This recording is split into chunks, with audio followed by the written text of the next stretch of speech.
Aujourd'hui, on a une question de Julie Bouchard de Brossard qui nous pose la question comment faire pour choisir une peinture qui est lavable? Ou c'est quoi? Qu'est-ce qui fait en sorte qu'une peinture est lavable? Ben, Julie, merci de ta question. Je vais essayer de répondre le mieux que je peux. Une peinture lavable.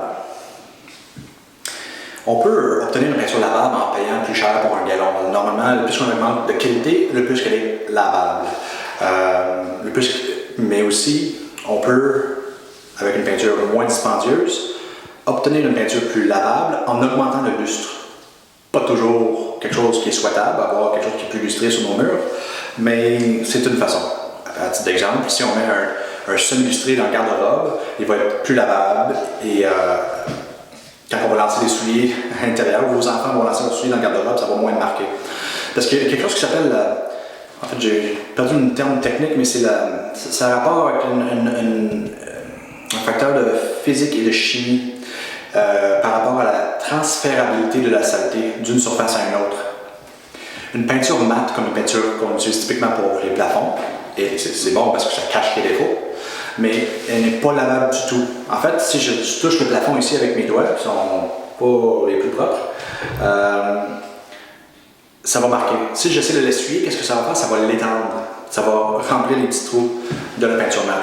Par exemple, si je regarde la peinture mate au microscope, qu'est-ce que je vais voir? Je vais voir quelque chose qui ressemble à la surface de la Lune, donc plein de petits trous. Et puis, bref, quand je vais essayer de l'étendre, l'essuyer, ça va juste l'étendre et puis boucher plus de trous avec plus de saleté. Alors, c'est vraiment inutile d'essayer de laver une peinture mate. Sauf que des peintures dispendieuses comme la Aura de Benjamin Moore, qui se détaille comme à 75$ le gallon, ils ont trouvé une façon d'avoir une peinture mate et lavable, probablement par la dureté. Ils ont augmenté la dureté de la peinture et ça fait en sorte que quand on la frotte, même très fort, la peinture reste intacte, mais éventuellement, on finit par dégager la saleté, donc c'est pas mal intéressant. Mais pour répondre à la question, Julie,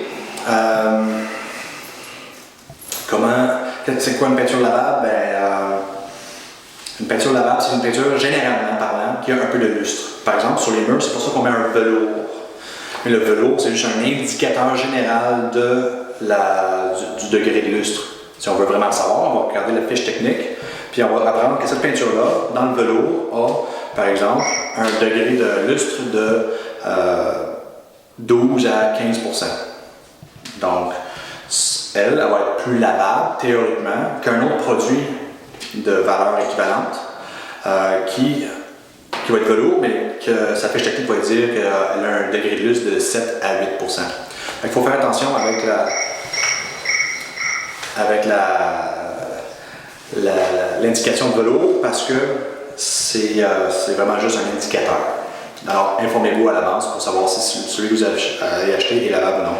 Puis, n'oubliez pas une chose, lavable ne veut pas nécessairement dire frottable. Fait que oui, on peut le laver délicatement, mais il y a des peintures plus dures qui vont être frottables avec plus d'intensité. Quand on frotte, on crée de la chaleur, on peut faire fondre un peu la peinture, la rendre plus lustrée sur cette tâche, on n'est pas plus avancé. Alors, informez-vous auprès de votre détaillant puis achetez votre peinture dans les magasins de peinture et non dans les magasins à grande surface qui ici connaissent pas mal moins. Voilà.